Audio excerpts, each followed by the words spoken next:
ఇటీవల సింహాచలం దేవస్థానంలో గోడకూలి 8 మంది మరణించిన విషయం తెలిసిందే. కాగా మరణించిన వారిలో 2 డాక్టర్ బిఆర్ అంబేద్కర్ కోనసీమ జిల్లా పి గన్నవరం నియోజకవర్గం అంబాజీపేట మండలానికి చెందిన వారు. ప్రస్తుత కూటమి ప్రభుత్వం మరణించిన వారికి 25 లక్షలు ప్రకటించగా ఇటీవల మాజీ ముఖ్యమంత్రి వైఎస్ జగన్మోహన్ రెడ్డి గారు మరణించిన వారికి ₹1 కోటి ఇవ్వాలని డిమాండ్ చేశారు. ఒకవేళ వాళ్ళు ఇవ్వని పక్షంలో వైఎస్ఆర్ కాంగ్రెస్ పార్టీ అధికారంలోకి రాగానే మిగిలిన 75 లక్షలు వారికి అందజేస్తామని తెలిపారు. దానిలో భాగంగా అంబేద్కర్ కోనసీమ జిల్లాలో మరణించిన 2 వ్యక్తులకు ఒక్కొక్కరికి 2 లక్షల చొప్పున 4 లక్షలు డాక్టర్ బిఆర్ అంబేద్కర్ కోనసీమ జిల్లా అధ్యక్షులు చీర్ల జగ్గిరెడ్డి చేతుల మీదుగా అందజేయడం జరిగింది. ఈ కార్యక్రమంలో P Gannavaram coordinator Gannavarapu Srinivasarao, ZP chairman విపత్తు వేణుగోపాలరావు, ఎక్స్ ఎమ్మెల్యే పాముల రాజేశ్వరీదేవి, మాజీ రాష్ట్ర బ్రాహ్మణ కార్పొరేషన్ చైర్మన్ పీకే రావు, మండల అధ్యక్షులు, ఎంపీపీలు, జెడ్పీటీసీలు, ప్రజాప్రతినిధులు, ముఖ్య నాయకులు, కార్యకర్తలు పాల్గొన్నారు.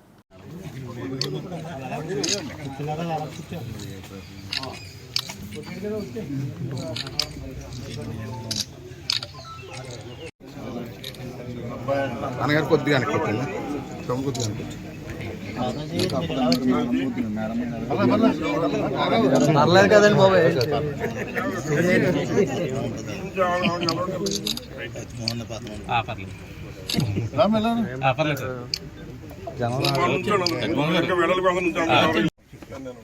అదే మా ఇది జగన్మోహన్ రెడ్డి గారు మనందరికీ కూడా ఏదైతే ముందు పార్టీ నుంచి కూడా 2 లక్షల రూపాయలు సాయం చేస్తామని మన సింహాచలం దేవస్థానంలో జరిగే దుర్ఘటనకి సంబంధించి ఎవరైతే బాధితులు ఉన్నారో వాళ్ళందరి కుటుంబాలకి 2 లక్షల రూపాయలు అక్కడ ముందు పార్టీ నుంచి సాయం చేశారు.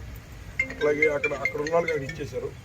ఇక్కడ మన అంబాజీపేట మండలం నుంచి అంబాజీపేట గ్రామం నుంచి 2 ఉన్నారు కనుక అదేమో ఇక్కడికి డబ్బు పంపించి నేను ఇక్కడ ఉన్నటువంటి లీడర్స్ మీ అందరూ కలిపి వెళ్ళి ఆ కుటుంబానికి వచ్చి 2 లక్షల రూపాయలు ఇచ్చేయమని చెప్పడం జరిగింది.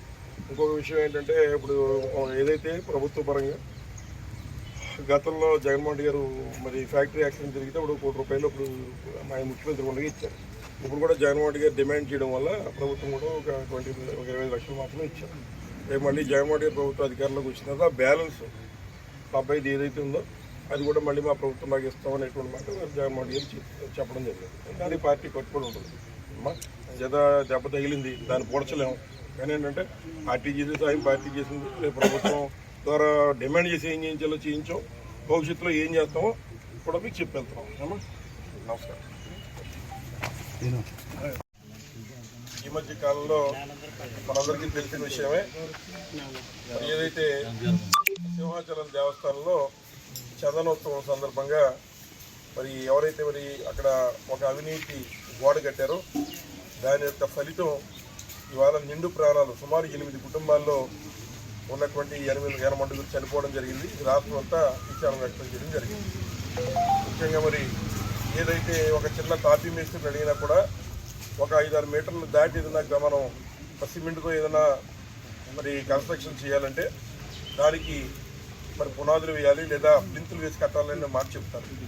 అటువంటిది సుమారు 70 మీటర్లు ఉన్నటువంటి గోడ ఎటువంటి నియమ నిబంధనలు పాటించకుండా పూర్తిగా అవినీతి కట్టడాన్ని మంత్రుల పర్యవేక్షణలో కట్టి దాని ఫలితం చందనోత్సవం రోజున మరి 8 మంది కుటుంబాల్లో తీరినటువంటి మరి ఇబ్బందిని కలగజేసింది ప్రభుత్వం మేము భావించాం. అంచేత జగన్మోహన్ రెడ్డి గారు గట్టిగా డిమాండ్ చేశారు, ప్రభుత్వం మీద ఒత్తిడి చేశారు. ఫలితంగా ఒక 25 లక్షల రూపాయలు ప్రభుత్వం నుంచి కూడా వచ్చింది. మరి జగన్మోహన్ రెడ్డి గారు మరో మాట కూడా చెప్పడం జరిగింది. ఏదైతే మేము ₹1 కోటి డిమాండ్ చేసాం కాబట్టి ప్రస్తుతం ఉన్న ప్రభుత్వం 25 లక్షలు ఇచ్చారు కనుక రేపు మళ్ళీ వైఎస్ఆర్ కాంగ్రెస్ పార్టీ వచ్చినప్పుడు మిగిలినటువంటి 75 లక్షలు కూడా ఈ యొక్క 8 కుటుంబాలకి ఒక్కొక్కరికి 75 లక్షలు చొప్పున మేము ఇస్తామనే మాట మళ్ళీ జగన్మోహన్ రెడ్డి గారు మనం అనౌన్స్ చేయడం జరిగింది. వీటిని తీసి పక్కన పెడితే మళ్ళీ ఏదైతే వైఎస్ఆర్ కాంగ్రెస్ పార్టీ నుంచి కూడా వారి కుటుంబాల్లో ఉన్నటువంటి బాధను మేము తీయలేం. ఎవరు కూడా దాన్ని వారికి కలిగినటువంటి ఆ కుటుంబాల్లో కలిగిన బాధను ఎవరు కూడా తప్పించే పరిస్థితి లేదు. అయినప్పటికీ మేము చేయగలిగింది మేము చేయాలన్న ఆలోచనతో జగన్మోహన్ రెడ్డి గారు కూడా మరి 8 కుటుంబాలకి ఒక్కొక్కరికి 2 లక్షల రూపాయలు చొప్పున మొన్న సింహాచలంలో ఉన్నటువంటి వారికి అక్కడ ఉన్నటువంటి వైఎస్ఆర్ ప్రజాప్రతినిధులు ఇవ్వడం జరిగింది.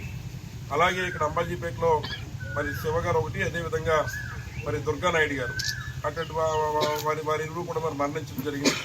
వారి కుటుంబ సభ్యులకి ఈ రోజున స్థానికంగా ఉన్నటువంటి కోఆర్డినేటర్ గారు కానీ, జడ్పీ చైర్మన్ గారు కానీ, మాజీ ఎమ్మెల్యే గారు కానీ, అలాగే ఇంకో పీకే రావు గారు కానీ, ఇంకా మరి గ్రామంలో ఉన్నటువంటి కన్వీనర్ గారు కానీ, ఇంకా ఉన్నటువంటి నియోజకవర్గ పెద్దలందరి సమక్షంలో మరి ఇరు కుటుంబాలకి కూడా 2 లక్షల రూపాయల చొప్పున వైఎస్ఆర్ కాంగ్రెస్ పార్టీ నుంచి మరి వారికి ఇచ్చి వెళ్ళడం జరుగుతోంది.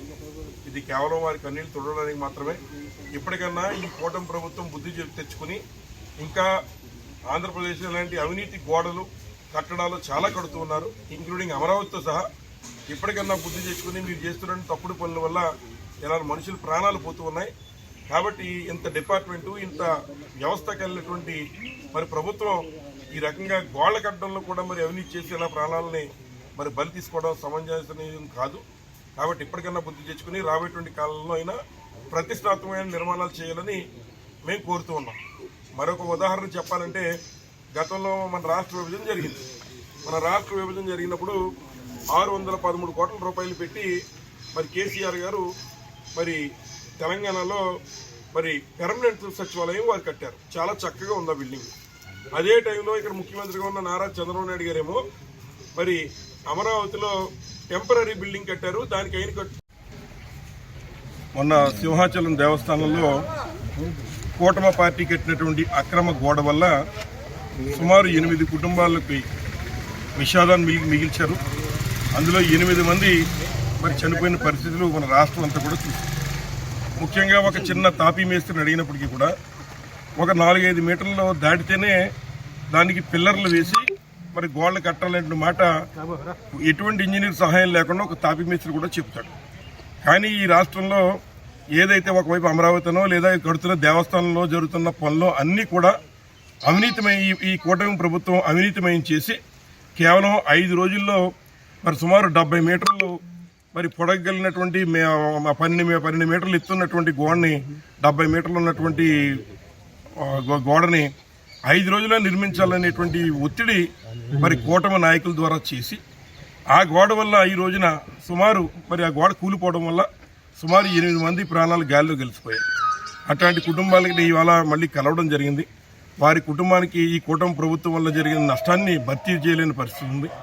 అయినప్పటికీ మరి జగన్మోహన్ రెడ్డి గారు వెళ్ళి ఆ కుటుంబాల పక్షాన్ని నిలబడి మరి ఏదైతే ఆ కుటుంబాలు ఒకరికి కూడా ₹1 కోటి సాయం చేయాలని చెప్పి డిమాండ్ చేయడం, దానికి దిగి వచ్చిన ప్రభుత్వం ఒక 25 లక్షల రూపాయలు ఆ కుటుంబాలకు ఇచ్చి చేతులు దులుపుకోవడం, మిగిలిన 75 లక్షలు ప్రతి కుటుంబానికి రేపు వైఎస్ఆర్ కాంగ్రెస్ పార్టీ వచ్చిన తర్వాత మేము ఆ కుటుంబాలను ఆదుకునే విధంగా చేస్తామని జగన్మోహన్ రెడ్డి గారు మాట్లాడమే కాకుండా మళ్ళీ పార్టీ నుంచి కూడా ప్రతి కుటుంబానికి 2-5 లక్షల రూపాయలు చొప్పున మరి వైఎస్ఆర్ కాంగ్రెస్ పార్టీ నుంచి జగన్మోహన్ రెడ్డి గారు సాయం చేయడం జరిగింది. అలాగే మరి ఇక్కడ అంబాజీపేటలో మరి 2 కుటుంబాలకు సంబంధించినటువంటి 2 చనిపోతే వారికి కూడా మరి 2 కుటుంబాలకి చెరుకు 2 లక్షల రూపాయల చొప్పున మరి వైఎస్ఆర్ కాంగ్రెస్ పార్టీ నుంచి ఇచ్చినటువంటి డబ్బుని ఇవాళ స్థానికంగా ఉన్నటువంటి కోఆర్డినేటర్ గారు, అలాగే జిల్లా పరిషత్ చైర్మన్ గారు కానీ, మాజీ శాసనసభ్యులు కానీ, అలాగే ఇక్కడ ఉన్నటువంటి కన్వీనర్ గారు కానీ, ఉన్నటువంటి గ్రామ అలాగే మండల నియోజకవర్గ స్థాయి నాయకులు పెద్దలు అందరి సమక్షంలో ఆ 2 కుటుంబాలకి కూడా వైఎస్ఆర్ కాంగ్రెస్ పార్టీ నుంచి ఆ 2 లక్షల రూపాయల సాయం కూడా 4 లక్షల రూపాయలు వారికి అందజేసి వెళ్ళడం జరుగుతోంది. ఇప్పటికన్నా మరి ఈ ప్రభుత్వం ఈ రకంగా వారి అవినీతితో మరి అవినీతి అక్రమాలు చేస్తూ మరి ఉన్నటువంటి ప్రజలందరినీ కూడా ఈ రకంగా ఇబ్బంది పెట్టే పరిస్థితి జరుగుతోంది. ఇప్పటికన్నా జరుగుతున్న దేవస్థానాల్లో మరి ఈ యొక్క అక్రమాలని కట్టడి చేయమని కోరుతున్నాం. ఈ ఇన్సిడెంట్ అయిన తర్వాత ఇంకా అనేక దేవస్థానాల్లో మరి ఈ రకంగా జరుగుతున్నాయనేటువంటిది పేపర్కి వచ్చినా కూడా పట్టించుకునే విధంగా, దున్నపోతు మీద వర్షం పడినా పట్టించుకునే విధంగా కూటమి ప్రభుత్వం వ్యవహరిస్తూ ఉంది. మరి వాడపల్లి దేవస్థానంలో మొన్న ఈనాడు పేపర్లో వచ్చింది, సాక్షి పేపర్లో వచ్చింది, కొన్ని మా పేపర్ కొన్ని సాక్షి పేపర్ అనేటువంటిది వదిలేయండి, ఈనాడు పేపర్లో వచ్చింది. దాని మీద ఏం స్పందించారని అడుగుతున్నాం.